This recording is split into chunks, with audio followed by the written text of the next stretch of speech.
Director Sukumar. Telugu సినీ ప్రేక్షకులకు సుకుమార్ పేరును ప్రత్యేకంగా పరిచయం చేయాల్సిన అవసరం లేదు. Creative director Sukumar proud moment enjoy చేస్తున్నారు. ఆయన కూతురు సుకృతి బండ్రెడ్డి అతి చిన్న వయసులోనే అరుదైన ఘనత సాధించింది. ఆమె ప్రధాన పాత్రలో గాంధీ తాత చెట్టు అనే మెసేజ్ ఓరియంటెడ్ మూవీ తెరకెక్కింది. ఇందులో సుకృతి వేణి తనదైన నటనతో ఆకట్టుకుంటుంది. ఈ చిత్రంలో ఆమె నటనకు గాను ఉత్తమ నటిగా దాదాసాహెబ్ ఫాల్కే అవార్డు వరించింది.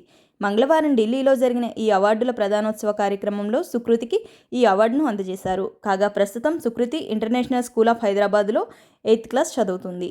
ఆమె నటించిన ఈ గాంధీ తాత చెట్టు మూవీ గతంలోనూ పలు ఇంటర్నేషనల్ ఫిల్మ్ ఫెస్టివల్లో ప్రదర్శించబడింది. ఈ తొలి చిత్రంతోనే తనదైన నటనతో అంతర్జాతీయ వేదికలపై ప్రశంసలు కూడా అందుకుంది. అలాగే అవార్డులు, రివార్డులు కూడా గెలుచుకుంది. Dubai international film festival, Indian film international film ఫెస్టివల్లో ఉత్తమ తొలి సినిమా బాలనటిగా సుకృతికి అవార్డులు వరించాయి. New Delhi film ఫెస్టివల్లో jury best ఫిలింగా, 11వ Noida international film ఫెస్టివల్లో ఉత్తమ చిత్రంతో పాటు ఉత్తమ ప్రాంతీయ చిత్రంగాను ఎన్నో అవార్డులు అందుకుంది. ఈ ప్రౌడ్ మూమెంట్ను సుకుమార్ వైఫ్ తబ్దా సుకుమార్ తన సోషల్ మీడియా వేదికగా పంచుకున్నారు. ఇది చూసిన సెలబ్రిటీస్, నెటిజన్స్ సుకృతికి సోషల్ మీడియా వేదికగా కంగ్రాచ్యులేషన్స్ చెప్తున్నారు.